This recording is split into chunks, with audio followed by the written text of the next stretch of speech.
Hey everyone, welcome back to the channel. Behind me, I have a 2022 Toyota Rav4 hybrid. It has around 30,000 miles on it, and today we're going to be doing a hybrid battery filter service on it.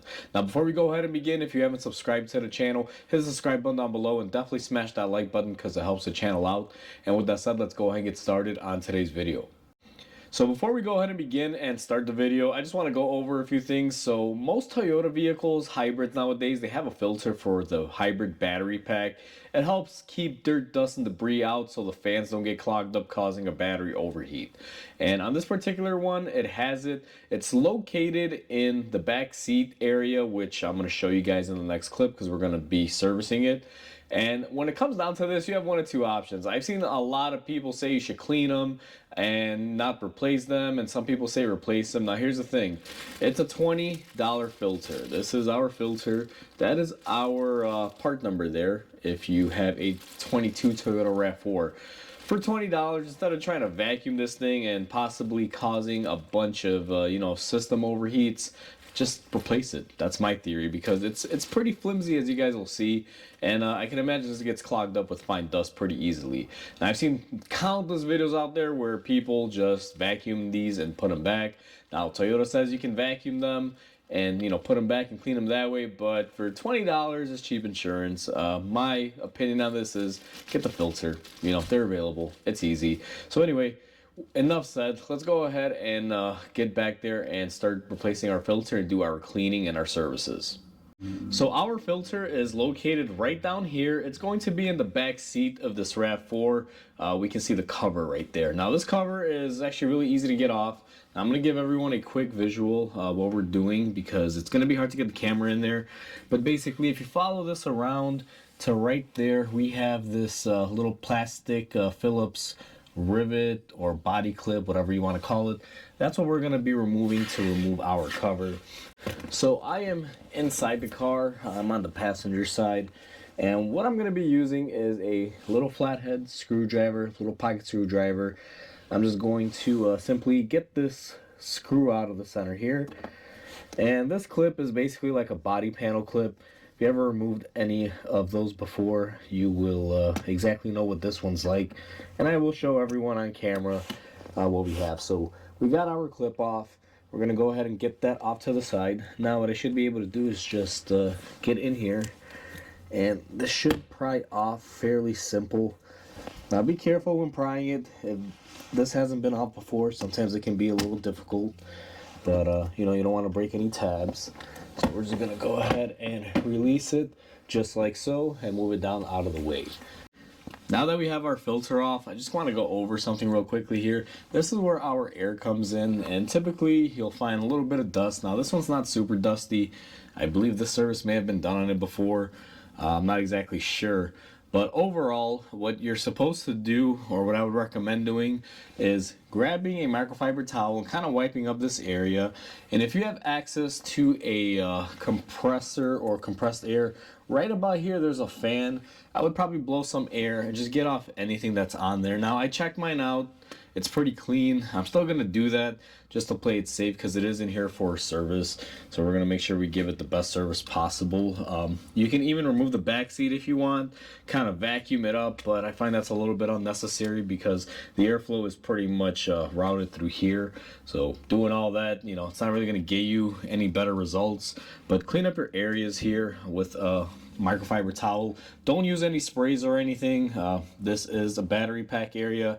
You don't want anything combustible. Just a dry microfiber, paper towel, whatever you can. However, I like microfiber because they will trap little dirt, debris, and things of that nature from clogging everything up. So now that we have that out of the way, and I'm gonna do that, just do it off camera because it's very difficult to film this video.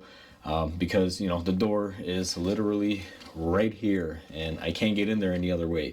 So now that we have that, let's go ahead and take our filter to our bench, and let's talk about this and show you how it works and what Toyota says you can do versus what you should be doing. So I have everyone at the bench. It's a lot easier to film this here. So just to give everyone a starting point, this is the clip that we removed, and typically when it's in there, it's gonna look something like this, but this is gonna be pushed in. I just unscrewed it, removed the center, and I basically could just pull this little clip out. just like any other body panel clip. Nothing really fancy. Just thought I'd mention that. So now that we have our cover, this is what we removed. You guys will notice we have a couple of plastic little clips that hold it in, and this little guide to help position it correctly. Doesn't take too much effort. Don't break it. And if you do break it, I know they are available from Toyota. You can get them. They're a couple bucks, but don't do that to yourself. Why do it? So here's our filter. Now our filter, the way it comes off is going to be very specific. You will notice that we have certain little clasps. There's a little holder right there and a little holder right here. Now these can break if you're not careful. So the way that I like to do this is I'll come up to this bigger side because it has more of a shallow holder, and we're just going to pull up on it. And then what we're going to do here is just grab it and pull it off of our little holders, just like so. Now this one here just unclips and just slide it off just like that. So now that we have our filter off, I want to go over how this filter can get clogged and why, because a lot of people might say, hey, it's nowhere near a dirty zone, so how does it clog up? Well, here's the thing. If you drive with your windows down, sometimes you'll get a lot of dirt and debris in the car without even knowing, even like micro dust.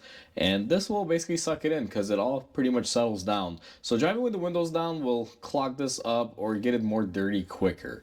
The other thing is it lives right by the carpet on the floor. Sometimes people sitting in the back seat, will move their feet, kick up dirt, dust, debris from the carpet, and this will suction it all.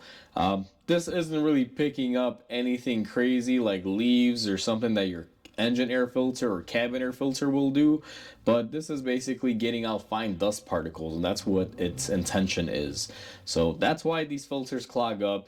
And if, let's say, you don't really roll down the windows and you don't really have rear backseat passengers, then you should be seeing a normal interval usage on this. And you should still replace it or clean it depending on how you prefer. I prefer to replace them than clean them, even though you can clean them as an in-between maintenance. It's just for the cost effectiveness and for value for the customer. For me to do this is just better to get the new filter. So that's the reason why these filters clog, even though a lot of people may say that it shouldn't get that dirty. And the thing with these filters too, they're not very restrictive. You can see my glove, you can see my finger moving through there. You can actually see right there we have a little bit of a hole. I don't know if people can pick that up. They're not really restrictive. This is kind of like the best way I can sum it up is like two dryer sheets. If you guys are familiar with dryer sheets, that's kind of the material that it is. It can pick up a lot of fine dirt and debris. That's why I'm not a big fan of vacuuming them, because it can clog up and you may not have a vacuum powerful enough to get every little thing out. That's the other addition to it. It's kind of cheaply feeling in a way. Like, I don't know, it feels very cheap to me, even though this is a genuine filter. Now this is our old one. We're gonna go ahead and replace it. For those of you that didn't catch it in the beginning, this is what you would need for the Rav4. So before we go ahead and install our new filter, what we're gonna do is grab a red microfiber towel, and on your cover, what you're gonna want to do is clean it up. Now you don't have to use a microfiber towel. A paper towel will do. Compressed air will also work really well. But what you want to do is basically get off any dirt or dust or debris that could be stuck in between these slats.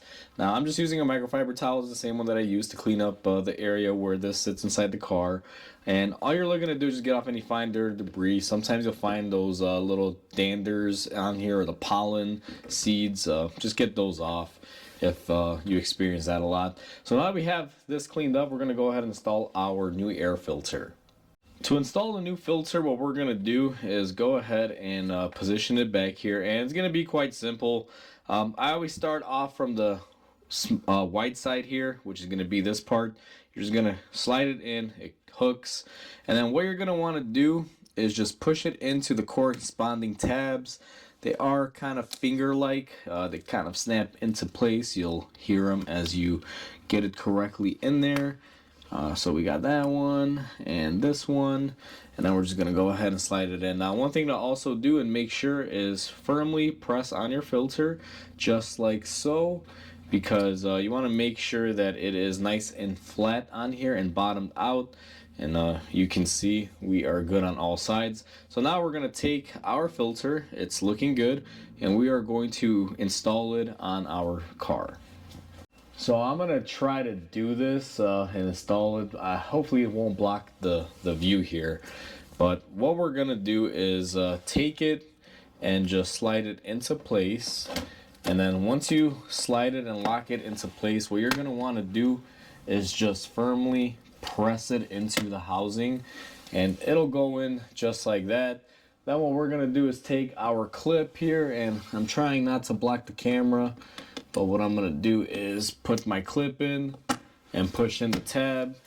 And just like that, our filter is installed. So we are all said and done. That is how you replace your hybrid cooling fan filter. It's pretty simple and easy. If you can do an engineer filter, you can pretty much replace this filter. The only main thing that I want to point out when you're doing this is you want to pay attention to your housing and clean it up. That's underneath the seat of the car where we took our filter out from. You want to make sure that's nice and clean. Use a microfiber towel. Make sure your fan is also clean and blow it out with some compressed air, that whole general area, if you're able to do so. Now ours had a little bit of debris in there, nothing real crazy, just more like light dust. As soon as I blew it out, pretty much, cleared up, and there wasn't much more in there. And then I took my microfiber and cleaned it up once everything settled. Didn't film that part of it because it's pretty self-explanatory and it's tight confines back there. But overall, the key focus is the filter in this. Now, when it comes to the filter, it's your preference. You can choose to vacuum it out and, blow it out or replace it. For 20 bucks, I prefer to replace it. I feel it's better, especially seeing how fragile and, thin this thing is. It can clog up pretty quick. What I would probably do is in between every 10,000 miles or so, maybe vacuum it out and then replace the filter every 25 to 30,000 miles. That's probably the better way to do it. Or if you can replace it every time, I would replace it every single time. But overall, it's pretty quick, simple, and easy. Hopefully everyone enjoyed this video. Please comment, like, and subscribe because it definitely helps the channel grow. I hope everyone has a wonderful day, and I'll catch you on the next video.